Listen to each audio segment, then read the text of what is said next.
Reporting outside Ben Hill Griffin Stadium, I'm Darwin Patterson, WUFT Sports. It may be opening week in the MLB, but local high school baseball has been in full swing.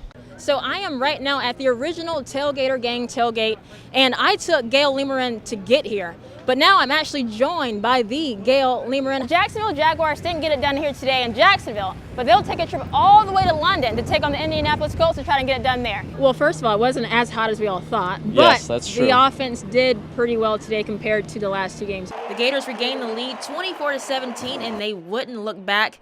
They just kept running.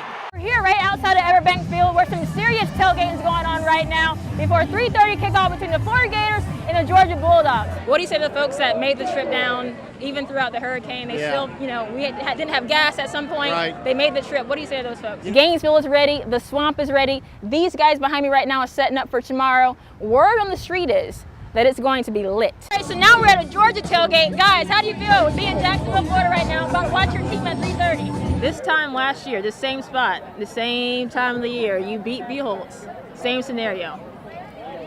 How do you do it again? Well, we just got a history lesson, Josh. That was pretty good. So Evan told us the first homecoming parade was in 1916. The first homecoming football game wasn't until 1923, though. I can't imagine homecoming no. without football. With the recent rule change, high school baseball now has a different changeup coming from the mound, affecting pitchers like the ones behind me. These guys are now required to take more days of rest and less days of pitching. Yeah, that's right, Charlie. It's a big day nationally in the football world, but it's also a big day for a few guys right here in Alachua County. It was amazing what hard work does,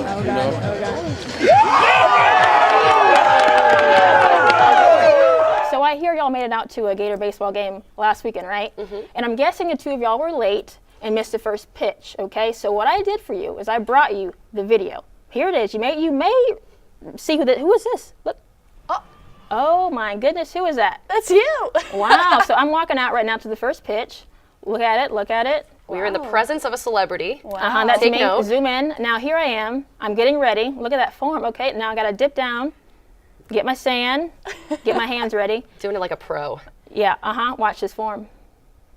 Whoa. Oh, hello, and I short hopped it. That's 60 feet, did you guys know that? No. 60 feet, so I would say, 59 feet up through that?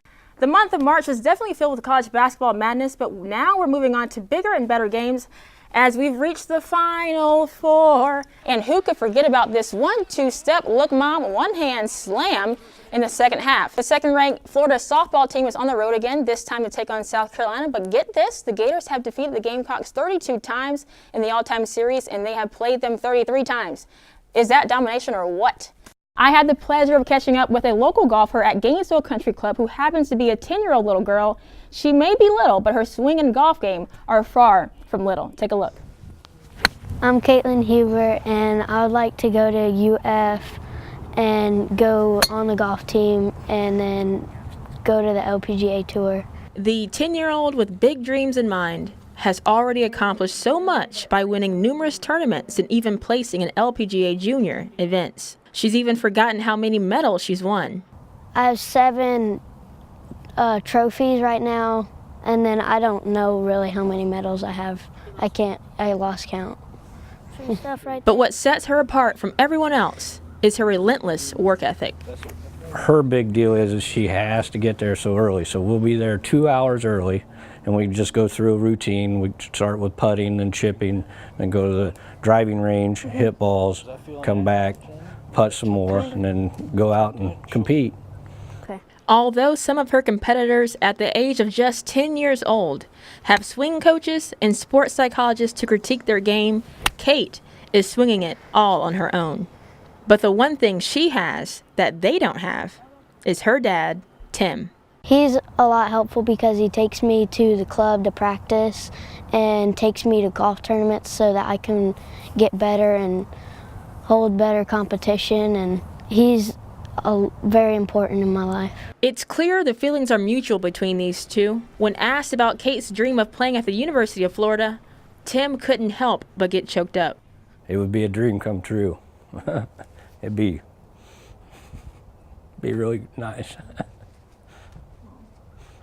Caitlin has a few more years before her dream can become a reality.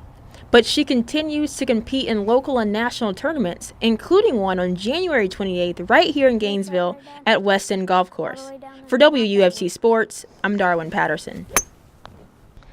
There's a lot of research being done over throwing in baseball, and I don't mean the backstop. I mean athletes playing year-round, and instead of furthering their skills, they're cutting their career short.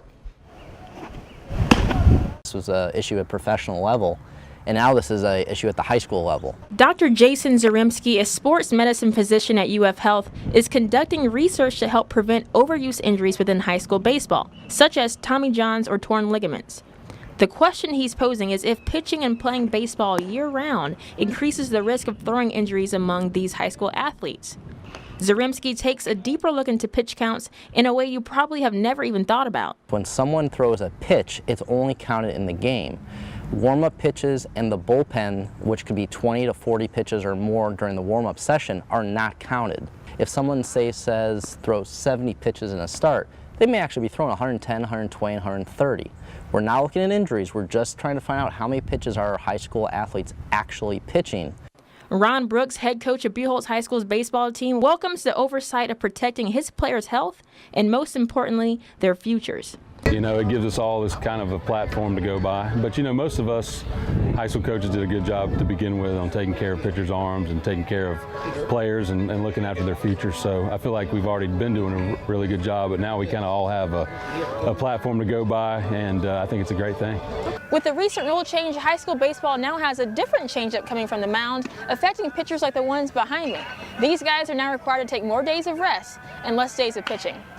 The FHSAA implemented a new pitch count rule in the beginning of the season, which addresses total pitches, days of rest, and level of play, such as junior varsity or varsity. Now that high school baseball is approaching playoff season, players are attempting to be more healthy than ever so that they can help their team make a deep playoff run. So if you ever make your way out to a high school baseball game and you see someone sitting in the stands clocking pitches, that's Dr. Zaremski and his team conducting their research. With this season wrapping up pretty soon, it'll be interesting to see if their findings add up to the predictions from just this one season. Reporting live from the newsroom, I'm Darwin Patterson. Reporting outside Ben Hill Griffin Stadium, I'm Darwin Patterson, WUFT Sports.